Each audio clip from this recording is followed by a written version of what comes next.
que hayan estado regocijándose en el Señor a pesar de las circunstancias, que hayan hecho ese trabajo del libre albedrío de, en las circunstancias, por muy negativas que sean, elegir dar las gracias al Señor en esa situación. Uno puede estar todavía en esta cárcel y, sin embargo, estar libre en dar las gracias al Señor, que tiene un plan para nosotros. Muy bien, el día de hoy tenemos un estudio interesante, creo que interesante. Espero que al final del estudio podamos contemplar ciertos conceptos de la tribulación que está por venir, que en el mundo cristiano apocalíptico, en el mundo islámico apocalíptico y judaico apocalíptico se ha hablado de la tribulación por venir.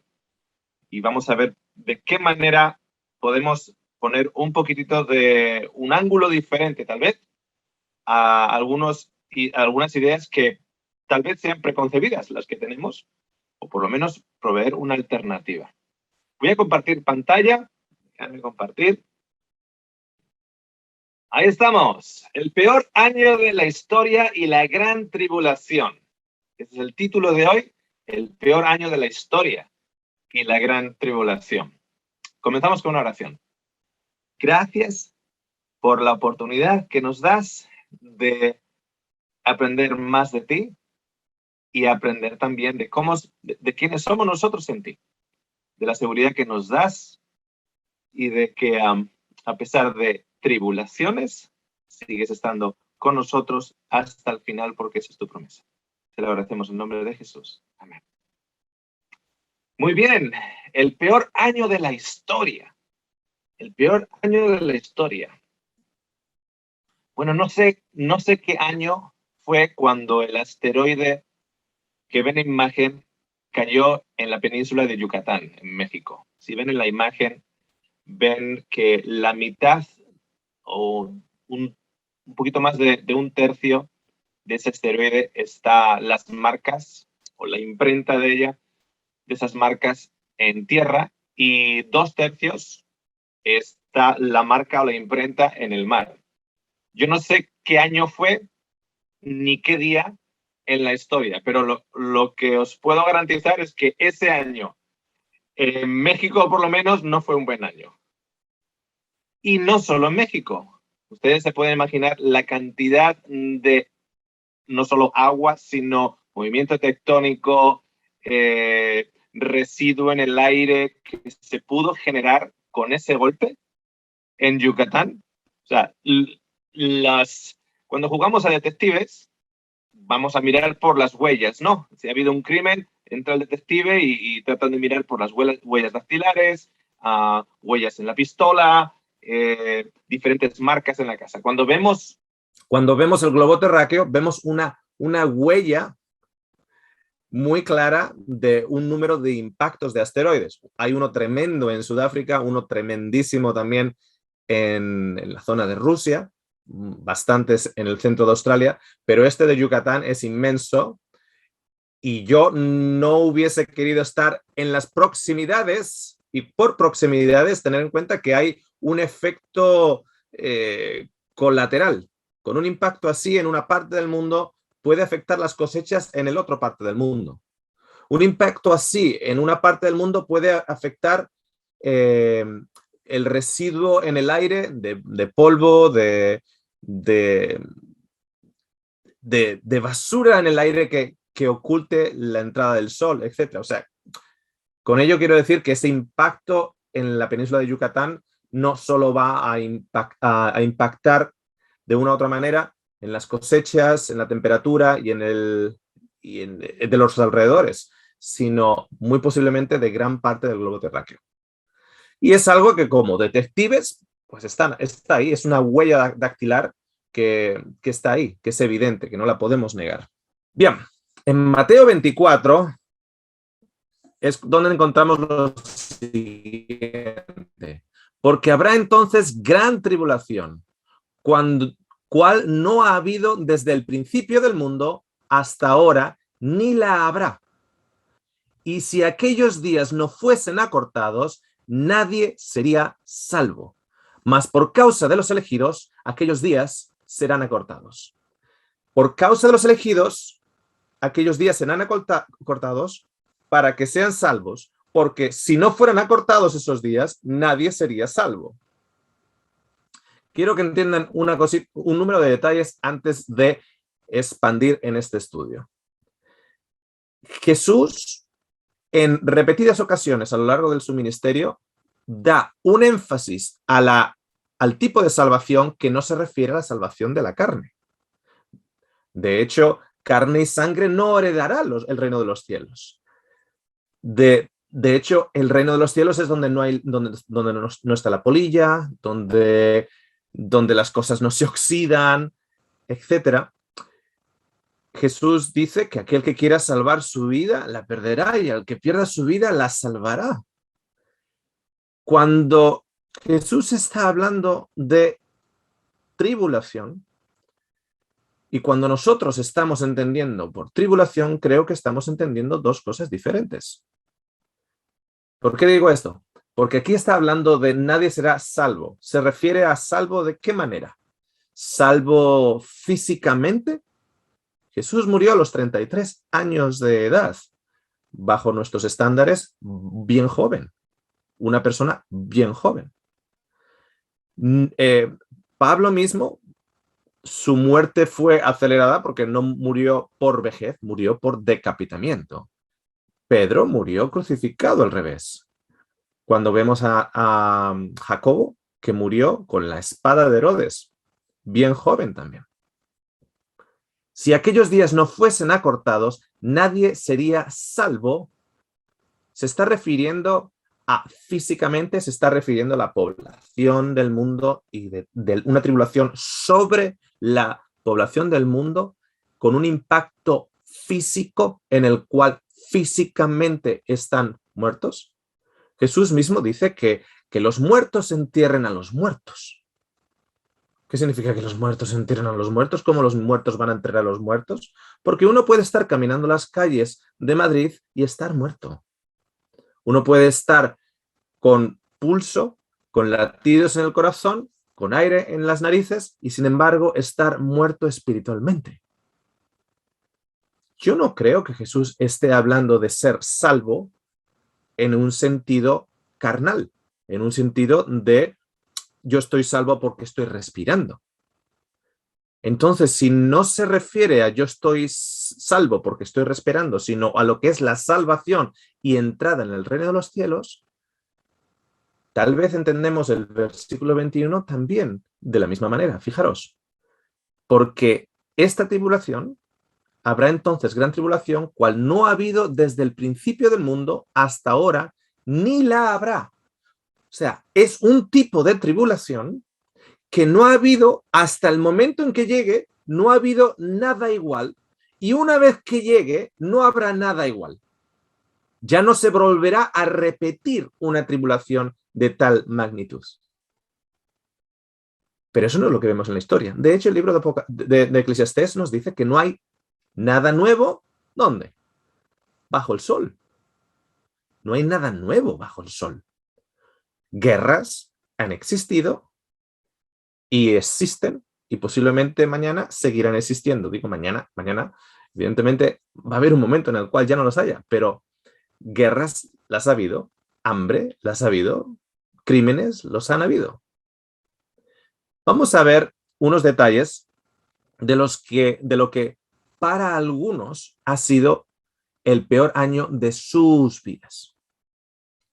Y es el 2020 al 2021, a partir de la pandemia de marzo, abril, junio del 2020 hasta el día de hoy y contando, del 2020 al 2021, para lo que para muchos ha sido el peor año.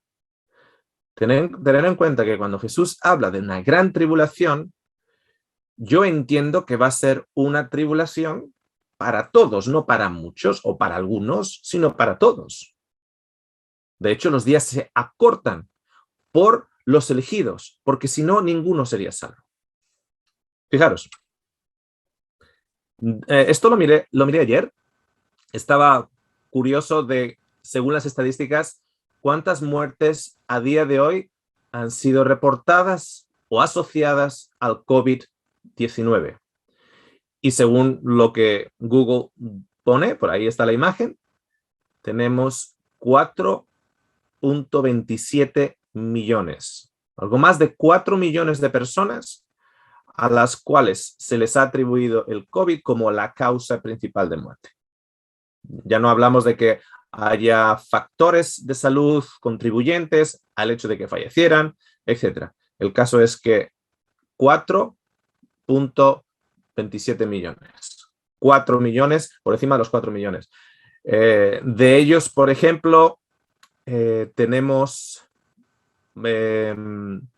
más de 500.000 en Estados Unidos. En Francia tenemos más de 112.000. Me sorprendió Argentina y Colombia, países en Sudamérica que, digamos, empezaron a recibir el impacto de la pandemia bastantes meses después de que en España, en Italia, en el Reino Unido y en Europa en general hubiese ya sido afectado con un alto número de estadísticas. Me sorprendió los números de Argentina, de Colombia, con más de 107.000 muertos en Argentina, 122.000 en Colombia, etc. Bueno, el caso es que se ha atribuido en total más de 4 millones de muertos al COVID. Entonces tenemos más de 4 millones de muertes atribuidas al COVID en un año.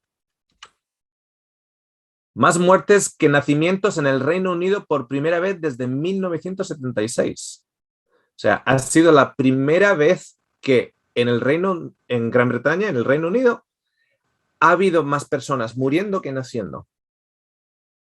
Atribuyen esto al gran número de muertes adicionales que el COVID ha traído sobre la población del Reino Unido.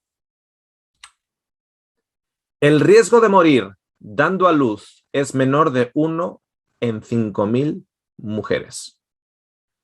O sea, menor que 1 en 5.000 mujeres. Cada 5.000 mujeres dando a luz, una mujer muere. Uno puede decir que es una lástima, y evidentemente lo es, pero 1 en 5.000 mujeres de fallecimiento al dar a luz es una cifra históricamente bajísima. Casi podríamos llamarla hasta ridícula, no evidentemente para esa persona de 5.000 que fallece ni para su familia, ¿okay? Siempre manteniendo el respeto de que hay víctimas en todos estos números. Pero sin embargo, cuando lo miramos a lo largo de la historia, una mujer de cada 5.000 es una cifra muy, muy, muy baja. 82 años es la esperanza de vida en Australia. También, simplemente por curiosidad, 76 en Argentina. Eso no sé si tiene que ver por el asado, no sé si tiene que ver por los disgustos del fútbol, no sé cuáles serán los motivos, pero en Australia la media son de 82 años y en Argentina de 76. Aún y todo, 76 años de media tampoco está tan mal, sobre todo cuando en el Salmo 100 nos dice que 70 es la media y los fuertes llegan a 80. 8 años es la esperanza de vida tras un implante de válvula mitral. La válvula mitral es una de las válvulas principales de tránsito en el corazón. Y cuando te la reparan o te ponen una válvula de animal, normalmente una válvula de cerdo o una válvula de titanio. Y cuando te la reparan tienes 8.5 años de esperanza de vida. O sea, te han cambiado una válvula vital en el centro de un órgano vital y puedes llegar a vivir de media 8.5. Y digo de media 8.5 porque mi abuelo murió después de aproximadamente, dejarme ver, 13 años. 13 años desde la primera vez que le pusieron la primera válvula. Le pusieron una válvula, primero de animal, una válvula de cerdo, y a los 8 o 9 años se le rompió y le pusieron una de titanio. Y duró con la de titanio por otros 3 o 4 años. O sea, por encima de la media. 66 años es la esperanza de vida de un infante con diabetes tipo 1. Diabetes tipo 1 es cuando este infante no puede generar insulina, por lo tanto, cuando come cualquier tipo de carbohidratos, bien sea pan, fruta, incluso vegetales, cuando le sube el azúcar, no tiene un proceso por el cual ese azúcar en sangre puede ser transmitido dentro de la célula. Entonces, pasa media hora, el azúcar en sangre es alto, 2 horas, el azúcar en sangre es alto y no baja porque no tiene insulina.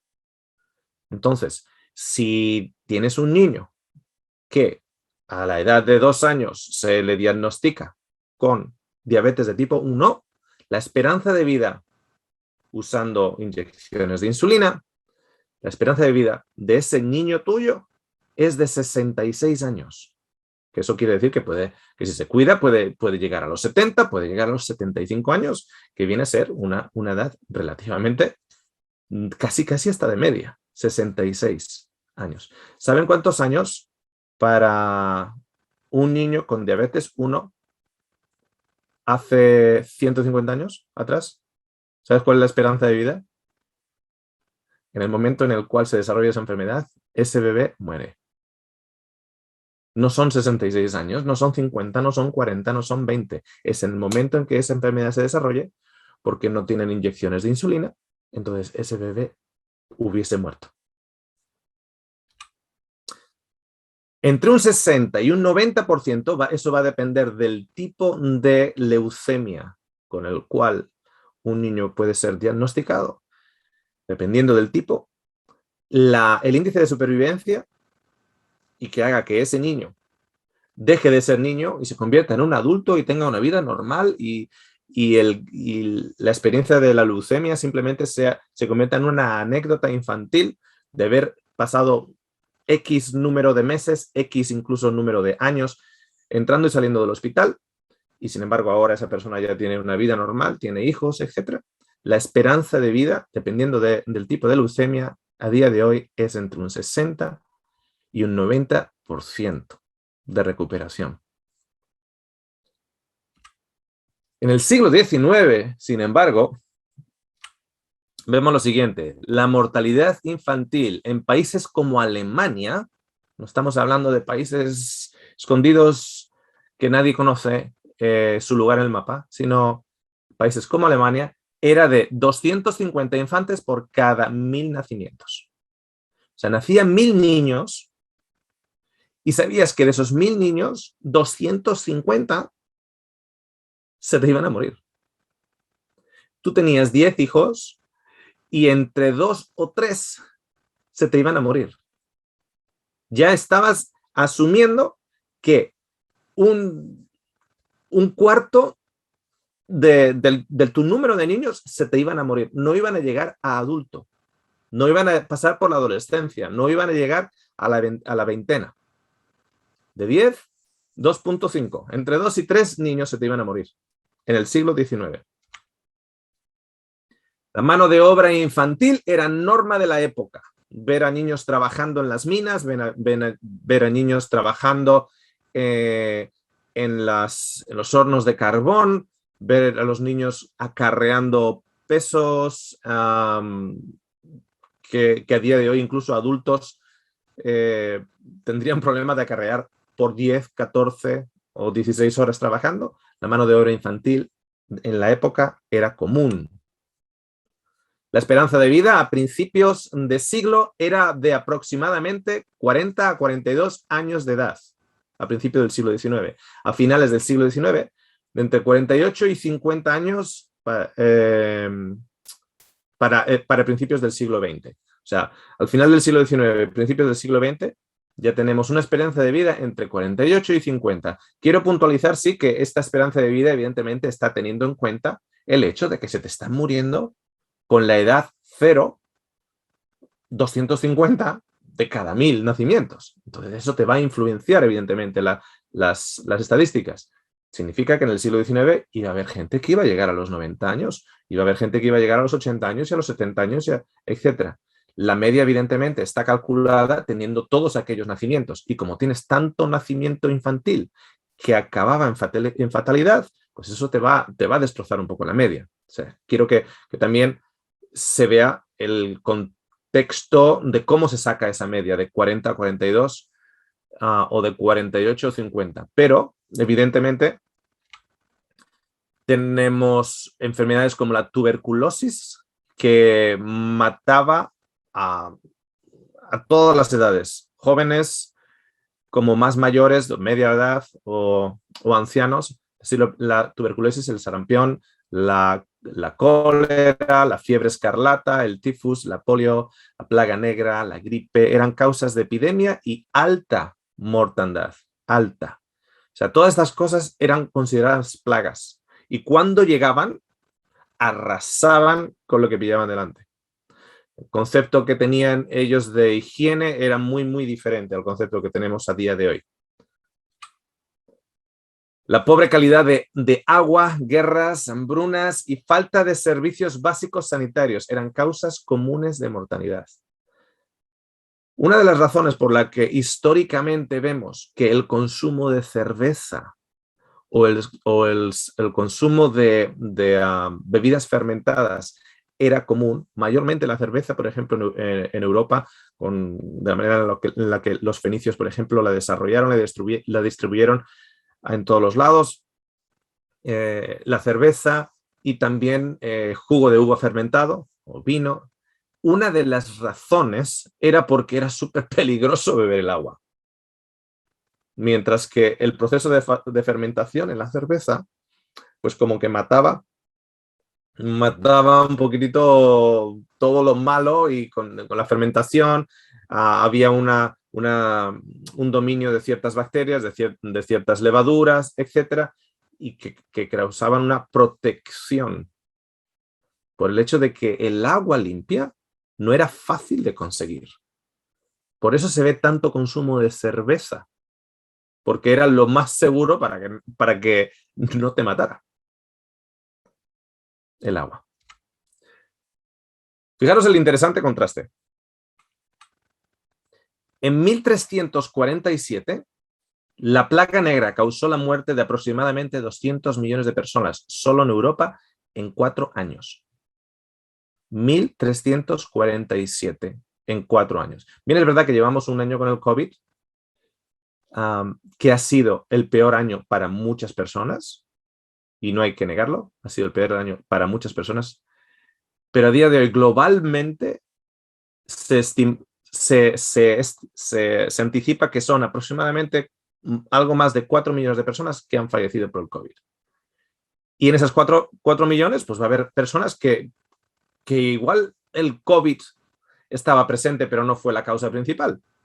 Pues incluso añadiendo a esas personas, porque están en las estadísticas, añadiendo a esas personas tienes un poco más de 4 millones. Sin embargo, se estima que aproximadamente 200 millones de personas solo en Europa en 4 años con la plaga negra.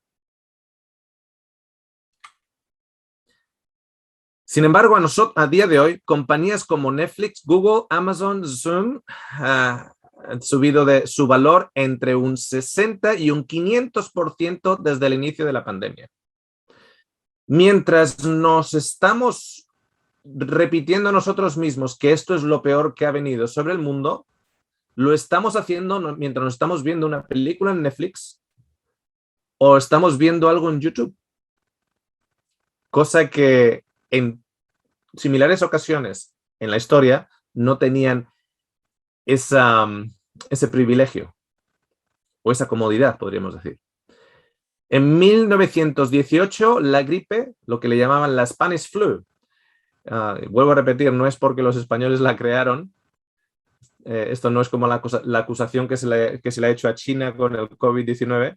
Simplemente que los únicos que repartieron cifras oficiales de las muertes fueron los españoles. Por eso las cifras varían y hay un margen de cuántas personas murieron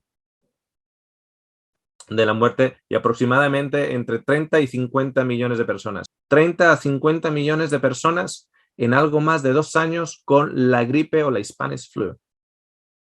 A día de hoy llevamos 4 millones. En poco más de 2 años, entre 30 y 50. La gran mayoría de aquellos viendo esta presentación tiene reserva de comida en la casa para racionar por un par de días como mínimo.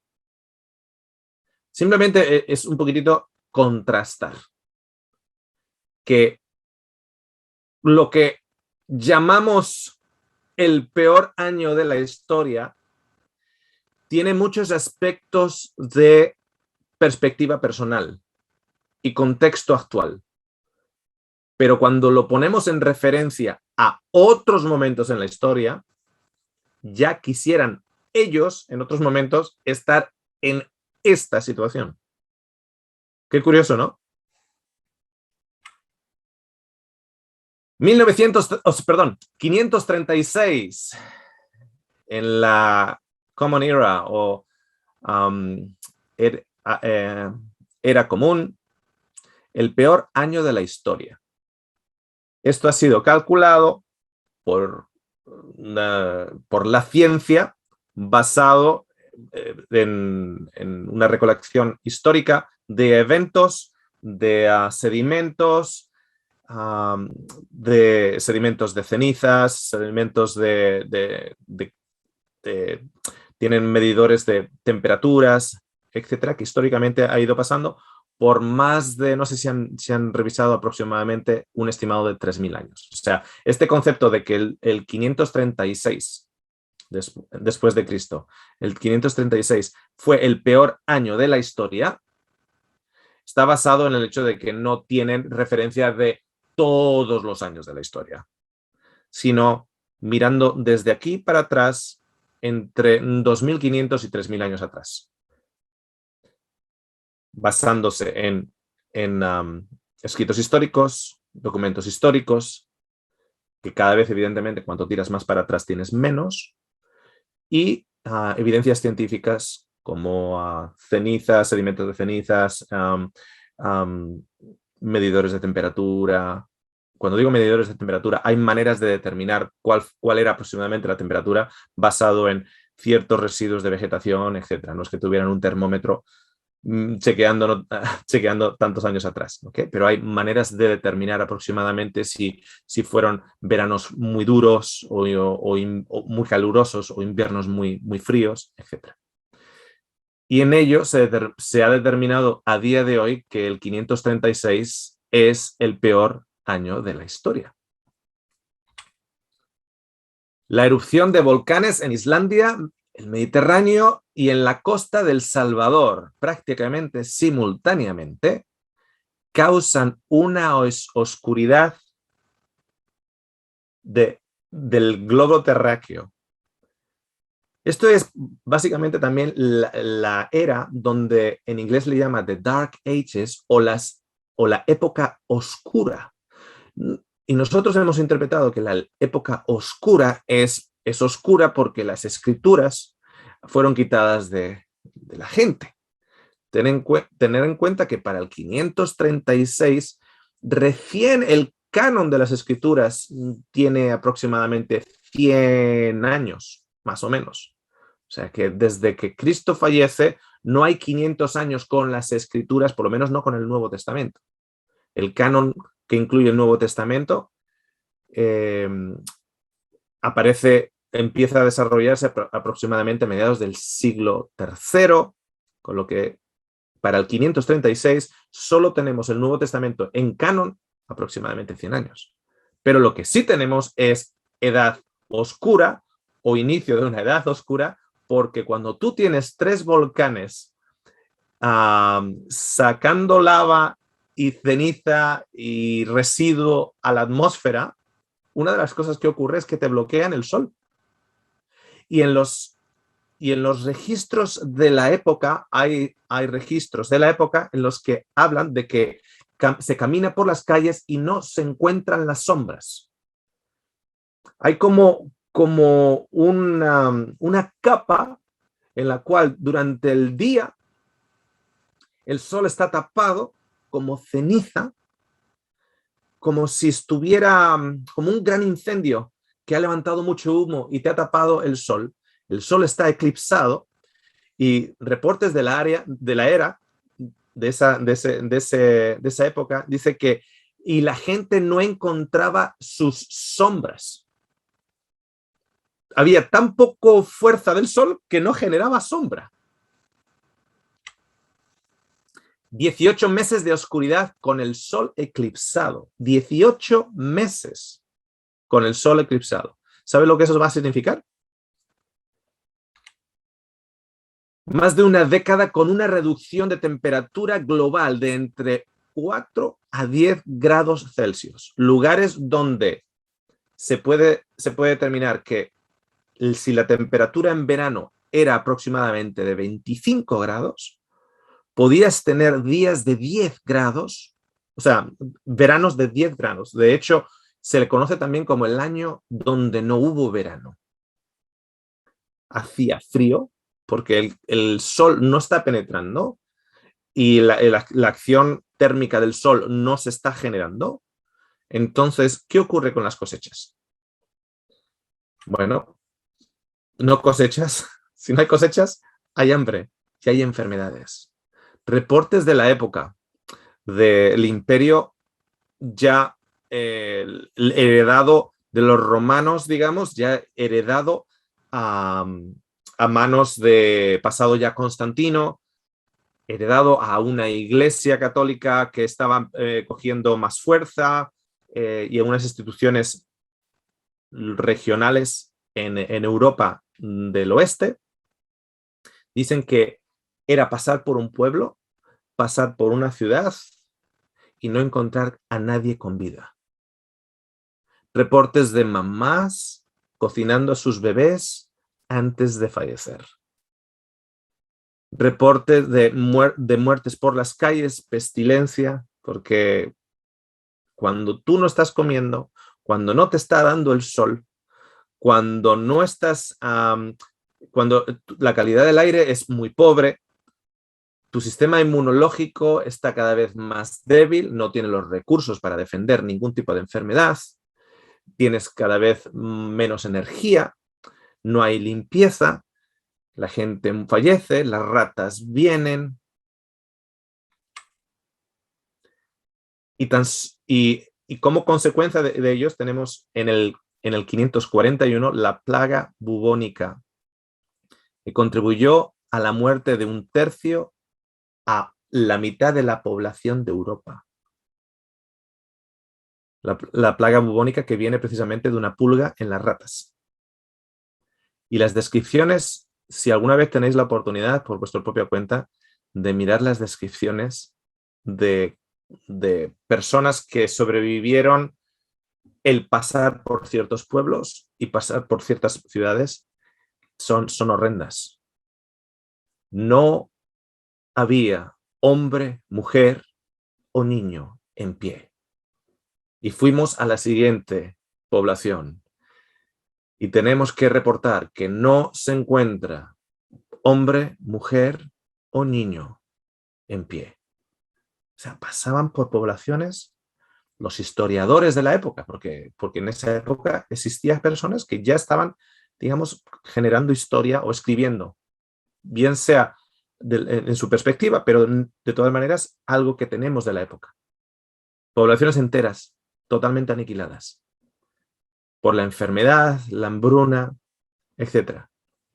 De hecho, no se ve una recuperación o un inicio de germinado, de que vamos a salir de esto, hasta los efectos económicos y sociales fueron tan devastadores que no se haya indicios de recuperación hasta el 640, 100 años después, y la minería de plata, cuando se empieza un comercio y unas rutas de comercio y la minería de plata. 100 años más tarde. Este está considerado por la ciencia y los historiadores que trabajaron junto con los científicos para determinar cuál ha sido el peor año de la historia. Pero no solo es el peor año, es las consecuencias que ese año terrorífico genera por una década y en este caso hasta por 100 años después. No se habla de la edad negra por nada y no se habla de la edad oscura por nada.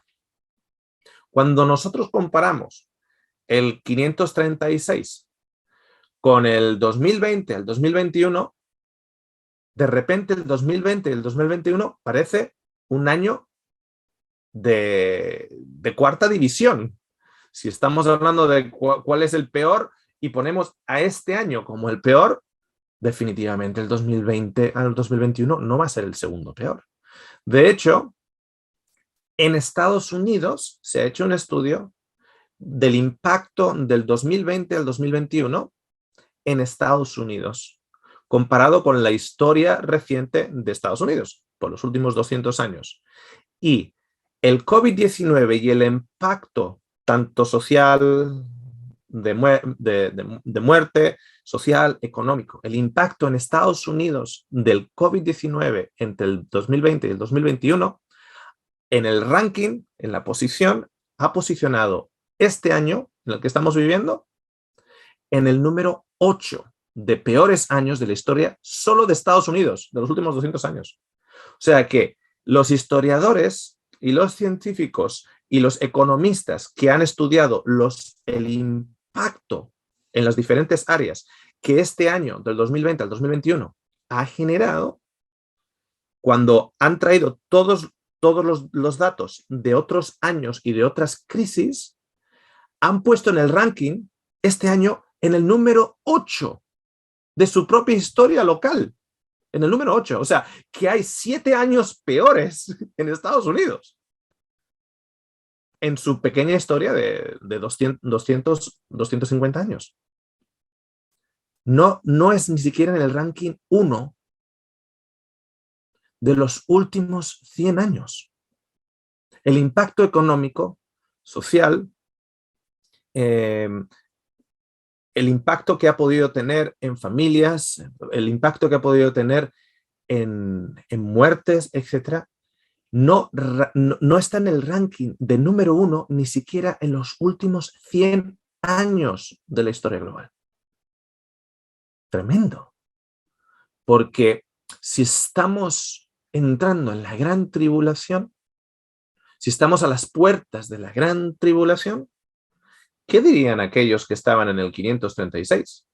Cuando tenían las palabras de Jesús todavía muy recientes y de repente, por casi 2 años, no están viendo el sol. Cuando sus veranos son de 10 grados y sus inviernos arrasan con todo por el frío y con todos. Si nosotros estamos diciendo que estamos ya entrando en esa gran tribulación como nunca antes ha habido, tenemos un problema de ego tremendo.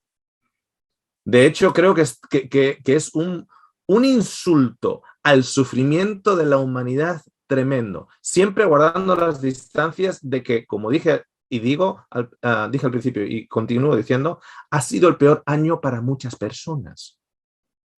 Pero guardando esas distancias, comparado con otras experiencias del ser humano en la historia, este año es de risa. Ustedes se pueden imaginar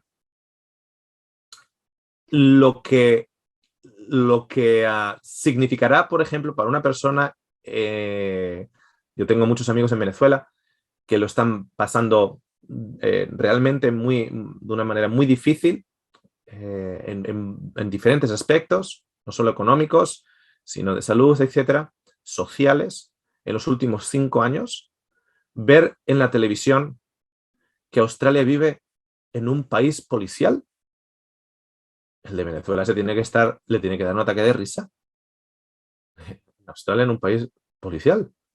Porque te han parado, porque ibas a 150 kilómetros por hora en la autopista y te ha parado la policía y te ha visto que tienes una herida en la cara y te quiere llevar al hospital y el tipo se está negando? Por eso vivimos en un país policial aquí en Australia. O sea, el australiano dice nos están quitando las libertades. El venezolano dice mándame a Australia mañana. Me voy a Australia mañana. O sea, ¿qué es perspectiva entonces? Para el australiano, para el cristiano australiano estamos entrando en la tribulación. Para el cristiano venezolano dice mándame a Australia. Pues ahí están de vacaciones. Comparado como lo estamos pasando nosotros, en Australia están de vacaciones. Y sin embargo, le preguntas al australiano y nos están quitando todo. Es cuestión de perspectiva. Ok. Porque habrá entonces gran tribulación cuando no ha habido desde el principio del mundo hasta ahora ni la habrá. Este año no puede ser el peor año de la historia, pero es que ni se acerca. Si somos realistas y tomamos el contexto global y miramos los datos, de las muertes por nacimiento infantil, las muertes por ciertas enfermedades totalmente que se pueden prevenir, etc. La expectativa de vida mundial incluso, añadiendo lugares que se mueren por hambre, añadiendo las estadísticas, lugares donde hay una muerte infantil muy alta. Aún y todo, estamos estadísticamente hablando en la mejor época del mundo, de la historia del mundo, desde ese punto de vista, si seguimos esas estadísticas. Y cuando nosotros políticamente estamos haciendo un discurso político diciendo que de una u otra manera estamos reprimidos, estamos viviendo en la peor... Esto es como la Alemania de Hitler. Uf. El otro día vi un comentario de un superviviente precisamente de un campo de concentración y se le veía un señor ya mayor y ponía: comparar que te estén obligando a poner una máscara con la Alemania de Hitler creo que es exagerar un poquito. ¿Se acaban de dar cuenta lo que este viejito escribió? Comparar el que te estén diciendo que te tienes que poner una máscara, compararlo con la Alemania de Hitler es exagerar un poquito. La indignación que te viene por dentro, porque es las diferentes tribulaciones y las inconveniencias que esta pandemia está llegando y que nadie quiere, está llegando a todo el mundo. Estas inconveniencias, estas pérdidas, las pérdidas de personas, etc. Comparar eso con lo que pasó simplemente hace 80 años atrás es un egocentrismo tremendo. Es una falta de concepto de lo que pasó. Se nos ha olvidado lo que ha pasado en la historia del hombre. Aquí tengo una persona que conozco, un señor ya bien viejito. Tuve el privilegio de ayudar en el tema de salud a una nieta y luego a la mamá de esa chica. Y luego me enteré que el papá era polaco y era superviviente de la Segunda Guerra Mundial y tiene escrito un libro, se me ha olvidado el nombre de él, pero el libro se titula No Heil Hitler. O sea, No Heil Hitler. Y cuenta la historia de cuando los alemanes entraron en Polonia. Cuando tú lees ese libro en alto, y si lo estás leyendo para tus hijos, y tus hijos tienen entre 5 y voy a decir 18 años, va a haber capítulos que vas a tener que alterar. Va a haber capítulos que vas a tener que suavizar el contenido, porque es horrendo. Es horrendo lo que el ser humano puede hacer a otro ser humano. Es totalmente salvaje. Comparar eso con lo que estamos viviendo ahora es hasta falta de respeto. es hasta falta de respeto. Estoy hablando globalmente, desde un aspecto más global. Es falta de respeto. Guerras ha habido, las hay. No hay nada nuevo bajo el sol. Os voy a contar uno de mis héroes. Uno de mis héroes se llama Paco. Y Paco ha estado en mi vida desde... No conozco, no tengo ningún recuerdo donde Paco y Mari no hayan estado enfrente de nosotros. Abría la puerta del apartamento de mi mamá y enfrente Paco y Mari. Sus dos hijos mayores eran aproximadamente de mi edad y andábamos ahí haciendo travesuras, ellos más que yo. Ellos eran más malulos que yo. Y luego, claro, después de dos niños mayores que te tienen continuamente en alerta, pues viene la princesita. Y vino Raquel. Y Raquel ya era un poquitito menor que mi hermano menor. Y claro, la niña de la casa, llegó la niña, tenía los dos niños, ahora tenía la niña de la casa. Llegó Raquel. Y Raquel a los 5 años empezó a poner enfermita, la diagnosticaron con leucemia, en el mismo momento en el cual José Carreras, el cantante de ópera, José Carreras, también fue diagnosticado con leucemia. Pero desafortunadamente, Raquelita, y nosotros vimos todo el proceso, ¿no? La Raquelita pues se quedó sin pelo, etcétera, y falleció. Tremenda tribulación. A la edad de 50 años, a Mari le encontraron un crecimiento en el cerebro que le condicionaba su nivel cognitivo. Hubo cierto tratamiento, ciertas operaciones, etcétera, y cognitivamente nunca quedó de la misma manera, o sea, no podía razonar de la misma manera, perdió varias facultades fisiológicas, entonces había cosas que ella no podía ya hacer sola y tenía 50 años. Y Paco para mí es uno de los héroes de mi vida.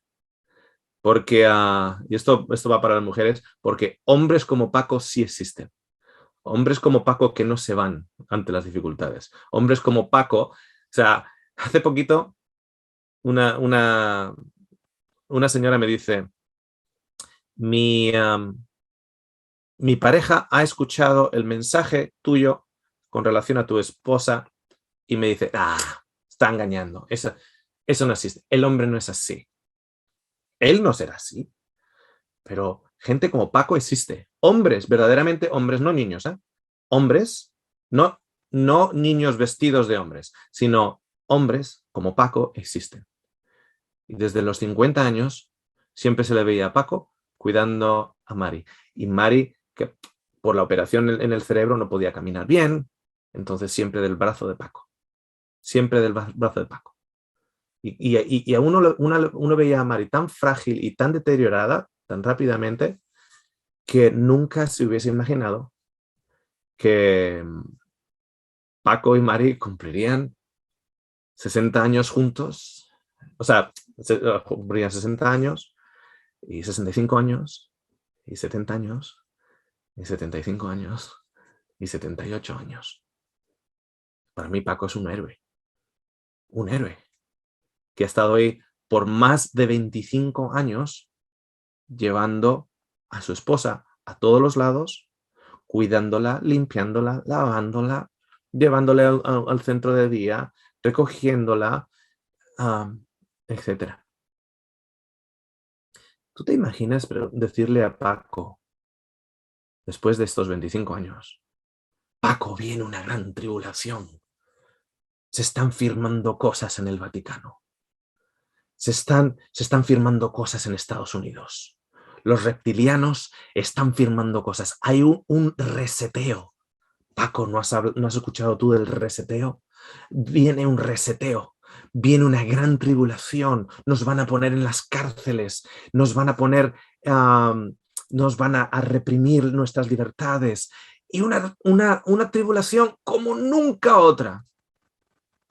¿Tú te imaginas diciendo eso a Paco? 25 años cuidando de su esposa enferma, que no es fácil, de la manera en la que está mi querida Mari, no es fácil. ¿Tú te imaginas lo que te va a decir Paco? O sea, más tribulación que esto. Más que esto. ¿Tú sabes lo que es cuidar de un enfermo al que amas? Y que se te va apagando, se te va apagando, se te va apagando. Pero mientras estás dentro del túnel, por mucho que sea un mes, por mucho que sean 2 meses, 3 meses, 2 años, cuando estás en el túnel, te da la impresión de que ese túnel nunca se va a apagar. Que tú no vas a cruzar ese túnel, que parece que tu vida está dentro de un túnel.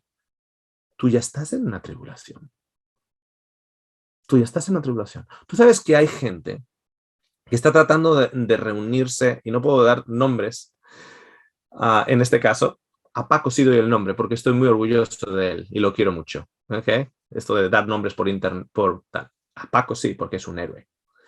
Y hay muchos héroes, pero que mejor mantenerlos en el anonimato, para no comprometerlos de una manera negativa. Pero tú sabes que a día de hoy hay gente en la frontera de México tratando de reunirse con sus familiares en Estados Unidos, y que las mafias en la frontera cogen a esas personas y mandan una carta a los familiares en Estados Unidos con la amenaza de que si tú no nos envías un dinero, tu ser querido, tu padre, tu esposo, tu hermano, va a ser tiroteado y tirado en el desierto.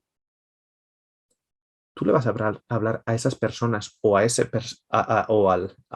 la persona que está retenida, o a los familiares en Estados Unidos, y le vas a decir, cuando llevan 3 meses tratando de rescatar a su ser querido, o cuando llevan 6 meses sin saber si todavía está vivo o no, cuando llevan 6 meses así, tú le vas a decir a esa persona que viene una ley dominical, que viene una persecución, que viene un chip, que viene una tribulación tremenda, que viene un control, que viene una tribulación como nunca antes. Te van a decir, como nunca antes, la más grande que está.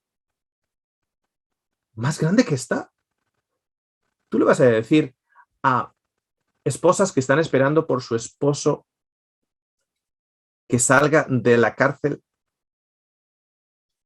y mientras ese esposo está retenido en la cárcel de una manera ilegal y durmiendo por más de una década en suelo de cemento y retenido ilegalmente en esa cárcel, y la esposa fuera esperando y el esposo dentro sufriendo en una celda con otros 20 hombres, ¿tú les vas a decir a esos que hay una tribulación más grande por venir?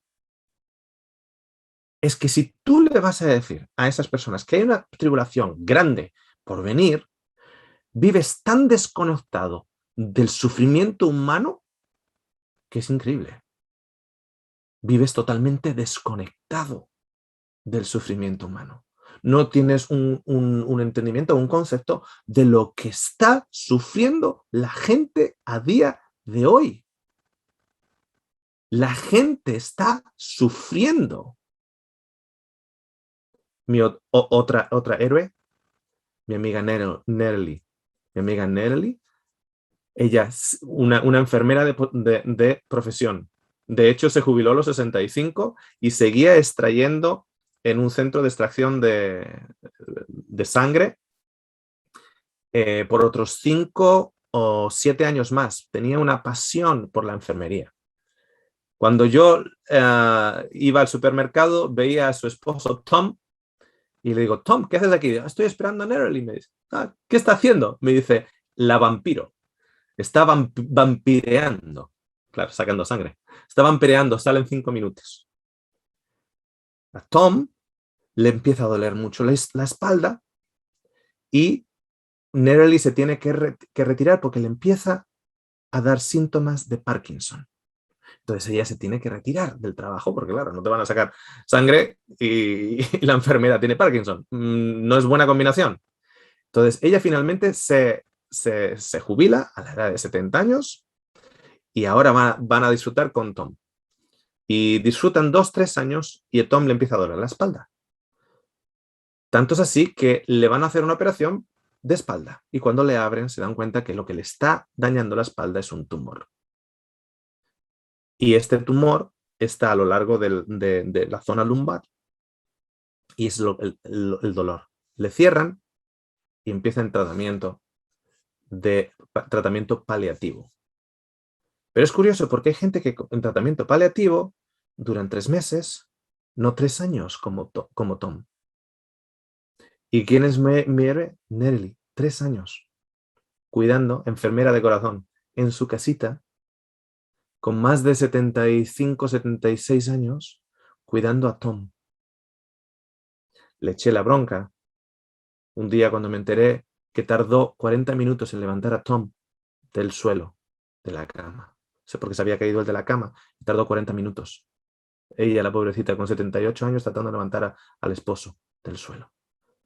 Y yo viviendo a 13 minutos de su casa. Así que le tiré de las orejas. Que no me entere nuevamente que tú vas a tardar 40 minutos en levantar a tu esposo del suelo. Hasta que la enfermedad se estabilizó, pero la dificultad de cuidar a un enfermo en esas condiciones no es fácil. Y a Tom le llega un ictus y se le paraliza la mitad del cuerpo. Y luego, aparte de eso, le viene un ataque al corazón. ¿Y quién está ahí? Nerely. ¿Tú le quieres decir a Nerely de una ley dominical, de un chip, de un... Por favor. ¿Más tribulación que esto? Aquí en estos momentos hay gente escuchándome que está pasando por tribulación. En estos momentos hay gente que está escuchando este mensaje, que está cuidando de su esposa o de su esposo en estado terminal. Hay personas que en estos momentos han perdido todo. Hay personas que no tienen salud, que el dolor de huesos es tan deteriorante que el salir de ese dolor sería el descanso. Ir al descanso sería bienvenido. Hay personas que bien a nivel familiar, personal, económico, de salud, depresiones, etcétera, lo que sea, ya están pasando por una tribulación. Ya están en ello.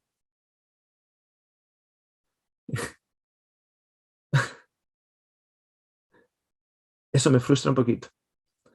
Escuchar los mensajes que el cristianismo está mandando a día de hoy con una falta de respeto a los que a día de hoy ya están en la tribulación. Ya están en la tribulación. Estamos mirando por una tribulación por venir desde el punto de vista físico y emocional, pero desde el punto de vista físico y emocional hay millones y millones y millones y millones de personas en este mundo que ya está en ella, que llevan 2 años en ella, que llevan 3 años en ella. ¿Tú crees que hay una tribulación física y emocional, o sea, emocional asociado con lo físico, mayor de lo que mi esposa y yo pasamos hace 3 años atrás y hace 3 y 4 años atrás? Mayor que esa. Cuando tu corazón está totalmente desgarrado, cuando has tocado el polvo, cuando ya no sabes ni qué hacer, cuando tu única dependencia está en una promesa de que Dios te ama y es la única cosa que te agarras como un cable, como un clavo ardiendo. ¿Algo más que eso? Desde el punto de vista físico, que muchas personas ya no hayan pasado o que no estén pasando, entonces no puede ser esto. Porque dice que no habrá de la misma manera tampoco.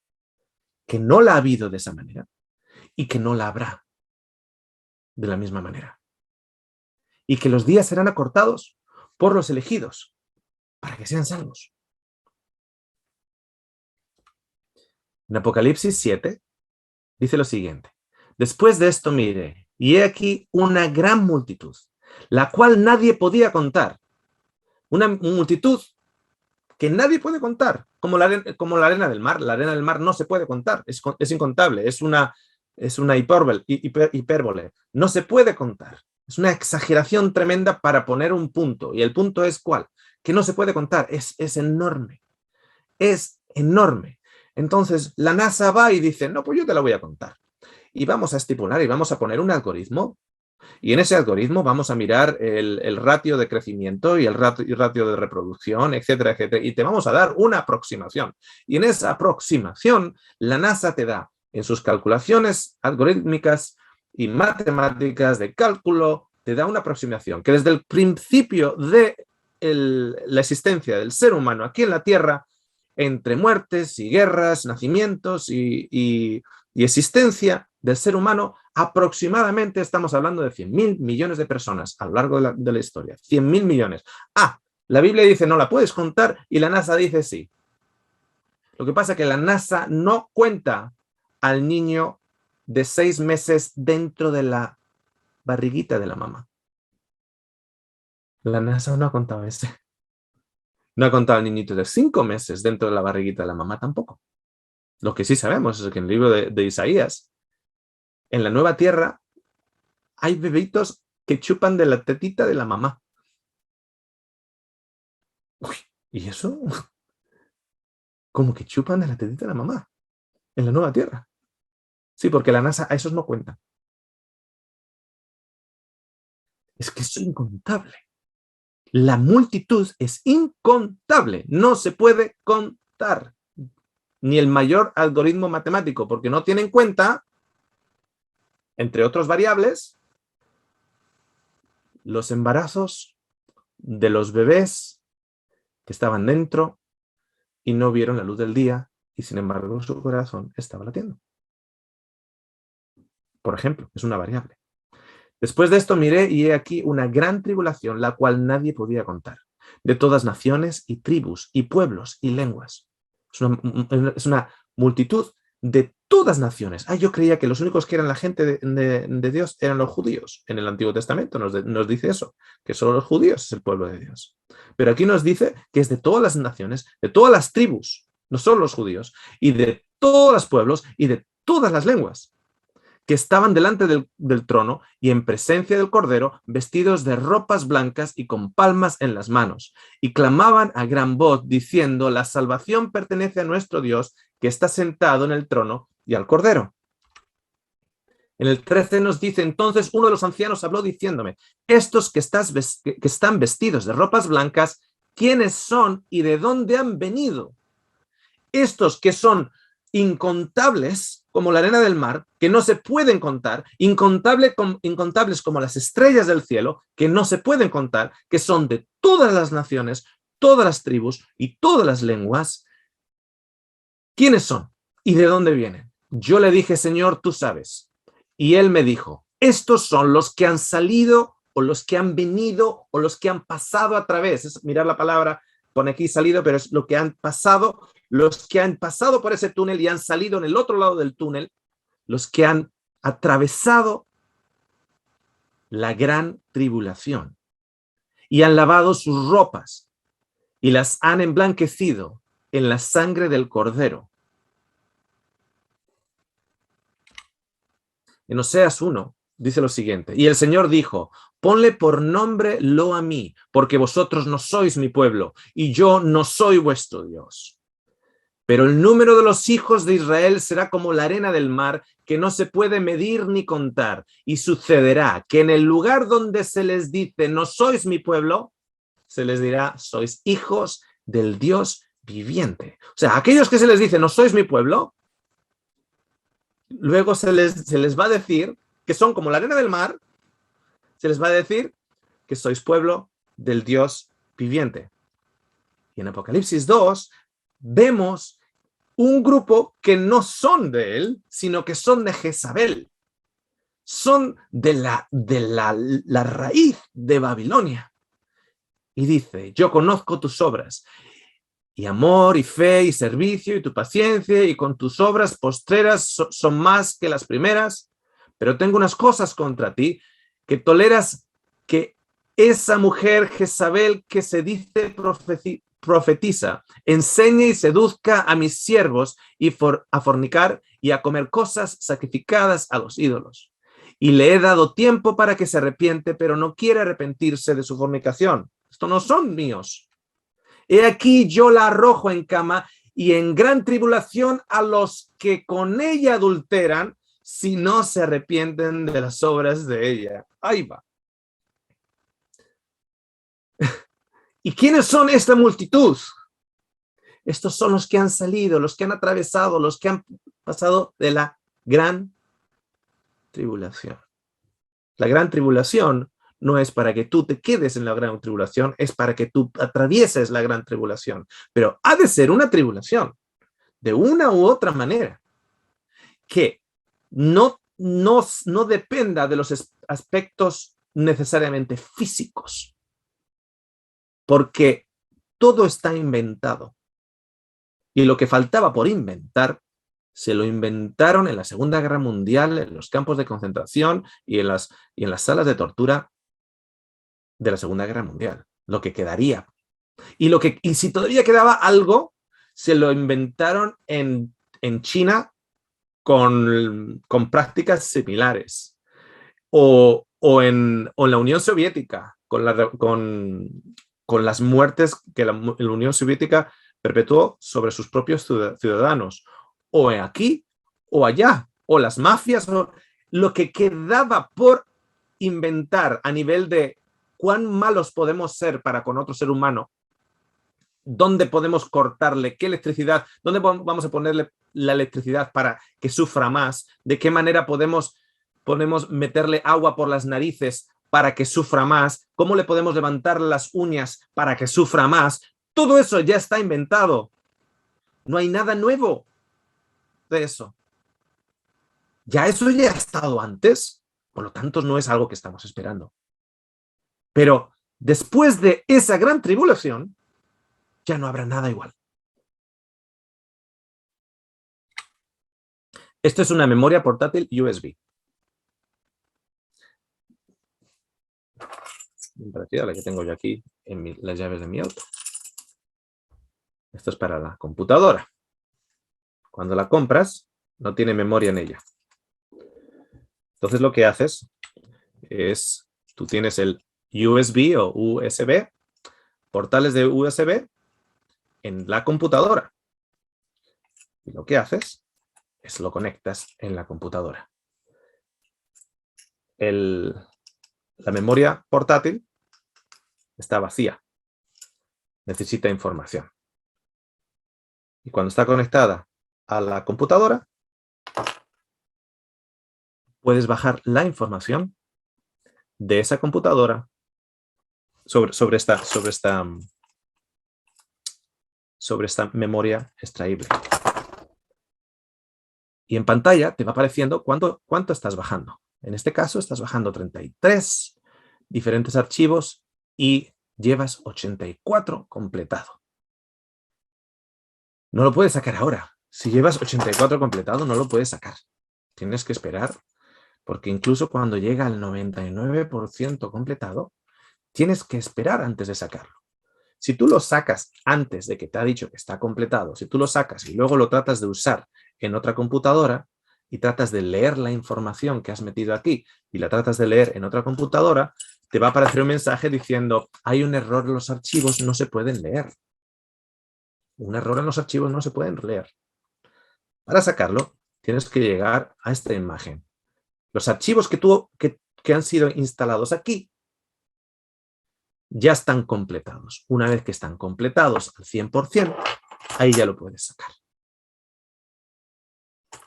Imaginaros lo siguiente. Imaginaros que la computadora a la cual estamos conectados, la Biblia lo llama Babilonia. Esta es la computadora a la que estamos conectados. Nacemos totalmente en blanco y somos conectados a Babilonia.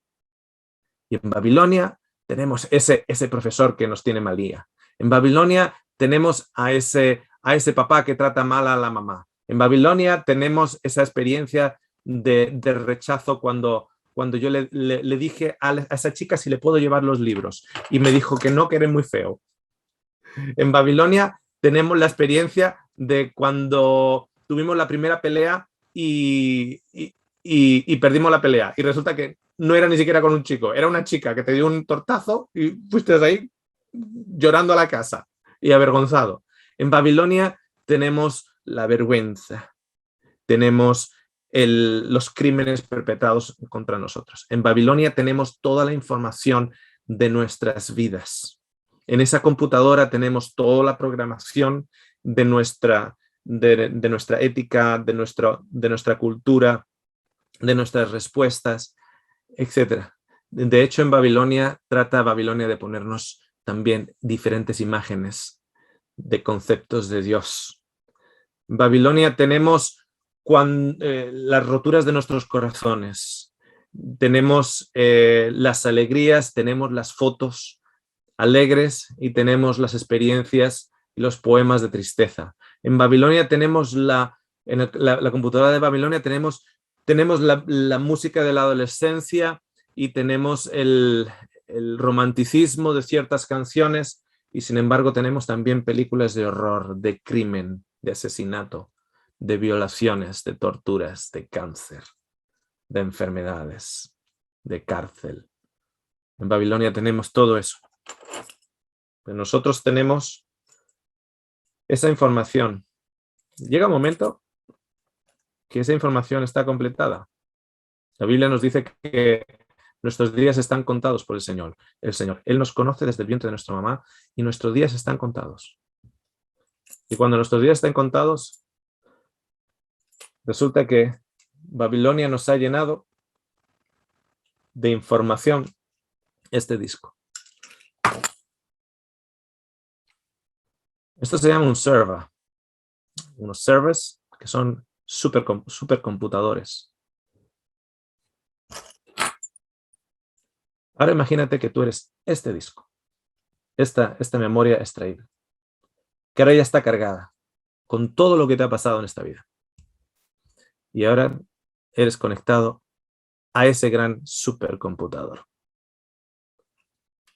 Cuando eres conectado a ese gran supercomputador, el supercomputador tiene acceso a esa información.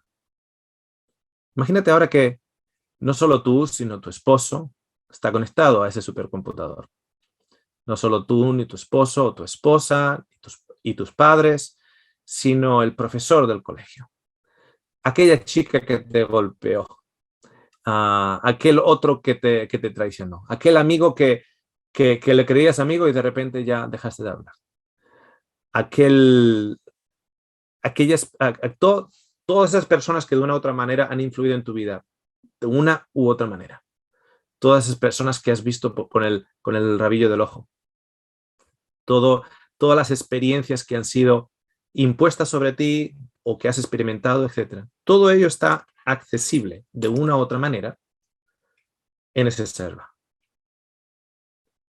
Pero tú puedes también acceder a todos aquellos que están conectados en el server.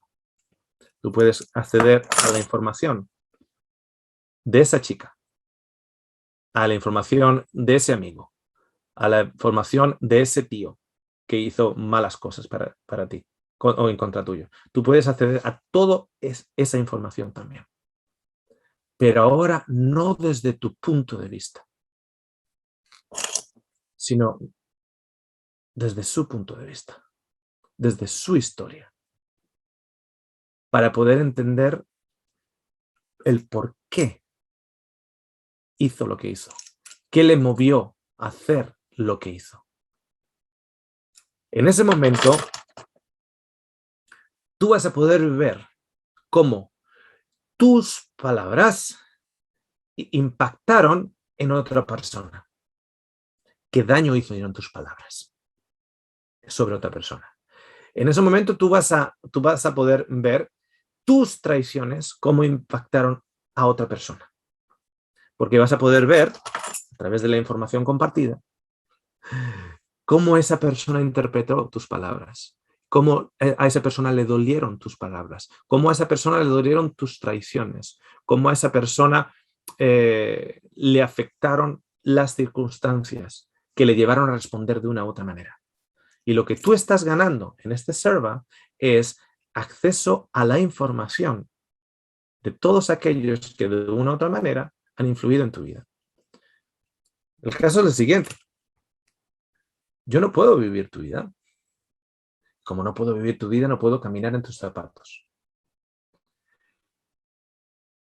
Y hay gente que nunca ha tenido un familiar en la cárcel, no sabe lo que es esa tribulación. Hay gente que nunca ha estado en la cárcel. Hay gente que nunca ha sido violada en la cárcel. Hay gente que nunca ha tenido que cuidar a un familiar enfermo. Hay gente que nunca ha perdido en situación dramática, por accidente o por enfermedad, a ningún ser querido.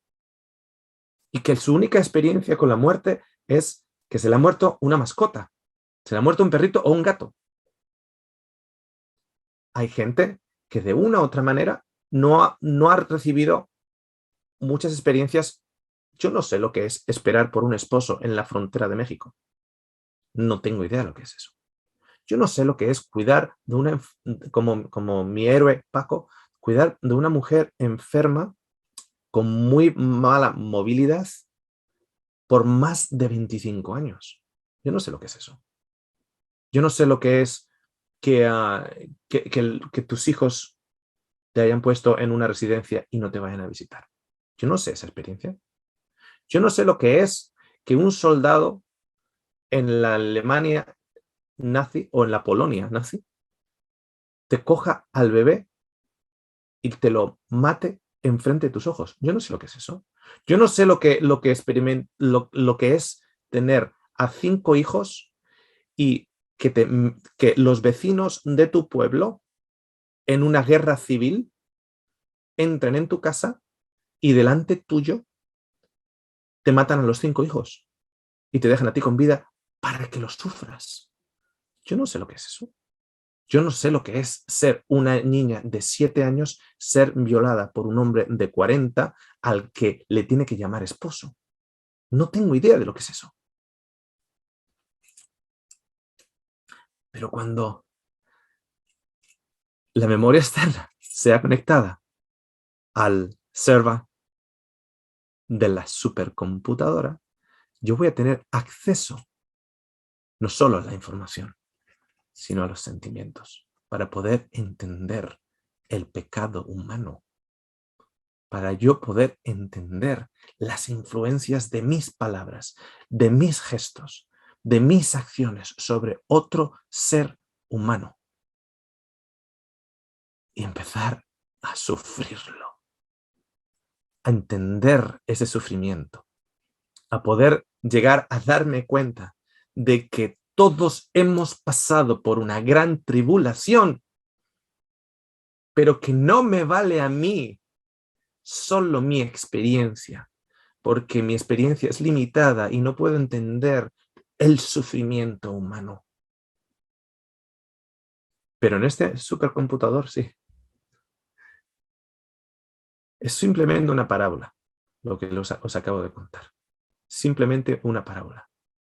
Pero cuando la gente me dice, Oscar, ¿cómo es posible que se te pueda llegar a imaginar en la cabeza de que una persona como Hitler pueda llegar a ser salvo? Estoy esperando para tener acceso a esa memoria externa de Adolfo Hitler, para ver de qué manera pensaba y qué le hizo pensar así, para ver sus padres, sus abuelos, su contexto, sus sufrimientos, sus traiciones, cómo fue traicionado, cómo fue dolido, para empezar a mirarle no de acuerdo a la carne, sino de acuerdo al espíritu, para poder entender el sufrimiento humano. Porque tan solo cuando yo entiendo no solo mi sufrimiento, sino el sufrimiento humano, yo tengo un concepto de lo que el pecado tiene el potencial de hacer al mundo. Y cuando yo experimento eso, no se me va a ocurrir nunca más. Porque ahora voy a saber lo que a ti te ofende. Ahora voy a saber cuáles son tus puntos débiles. Ahora voy a saber tus inseguridades. Pero tú vas a saber las mías. Y va a haber una reconciliación y un respeto y una concordia y un entendimiento que a día de hoy no tenemos.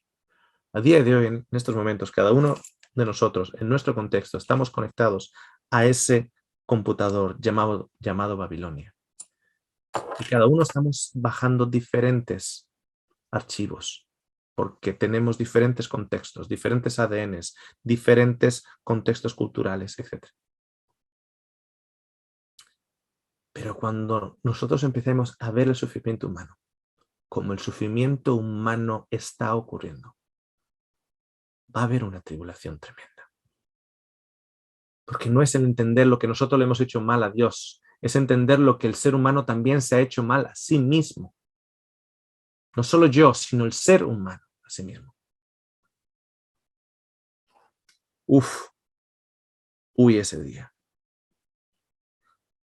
Ese día va a haber una tribulación como nunca antes ha habido. Y una vez que entendamos, nunca más habrá, porque no se volverá a levantar nada parecido que nos vaya a tener que llevar por esas experiencias. Nunca más. Hay una tribulación que viene.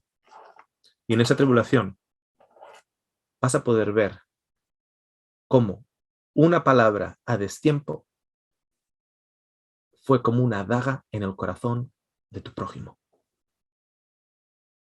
Y esa daga la vas a sufrir tú, porque vas a entenderlo. Y la vas a sufrir tú. Y te vas a dar cuenta y vas a decir, oh, a día de hoy vemos, es una palabrita. No, venga. Hay que ser un poquitito más pluma de pato, ¿eh? Que nada te toque, que nadie te golpee. Sí, es una palabrita, ¿qué pasa? Tienes que ser más duro. Pero luego vas a entender. Y vas a sufrirlo porque lo vas a entender. Por eso lo vas a sufrir, porque lo vas a comprender. Y va a ser en ese momento en el cual por palabras vas a llorar. Cuanto más por crímenes. Por mayores crímenes. Pero por palabras vas a llorar. Por palabras que tú dijiste vas a llorar. Uy, se aproxima una tribulación. Como nunca otra. Como nunca otra. ¿Pero quién son todos estos, amigos? Son los que han pasado por la tribulación. ¿Y quién está pasando por la tribulación, amigos? Si has nacido en este mundo, tú. La buena noticia es que si eres parte de las estrellas que no se pueden contar o de la arena que no se puede contar, alégrate. Porque en mitad de esas lágrimas, el Señor borrará esas lágrimas de tus ojos. Y no va a haber, a partir de entonces, ya más muerte, ni más dolor, ni más enfermedad, ni más lágrimas, sino alabanzas al Señor, porque el proceso de la salvación es una obra maestra. Te animo a día de hoy, si estás pasando por momentos difíciles, por momentos muy, muy complicados, por una tribulación que no ves la salida del túnel, que le dejes a Dios determinar cuándo los archivos están completados. Déjale a Dios completar el paso de esos archivos, el paso de esas experiencias. Porque no sé si te has dado cuenta, pero tu experiencia, el mundo la necesita. Toda tu experiencia, el mundo la necesita. Yo necesito de tu experiencia, única y exclusiva. Y necesito el poder llegar a comprender tu sufrimiento y tu tribulación, única y exclusiva, para que pueda entender yo la dimensión exacta del pecado. El mundo te necesita a ti. Toda tu experiencia. Permite que todos los archivos estén completados al 100%. Necesitamos los 100. El mundo necesita los 100 tuyos. El 100% tuyo. Vamos a cerrar con una oración.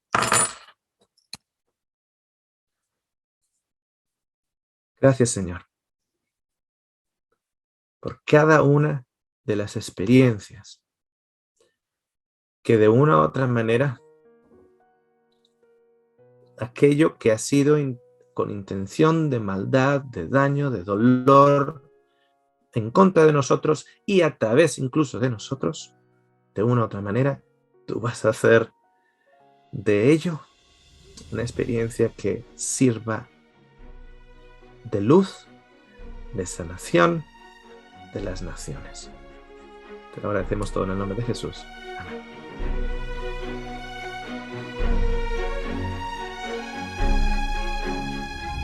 Muchísimas bendiciones a todos. El mundo te necesita a ti. Bendiciones. Saludos desde Cuautitlán, Estado de México.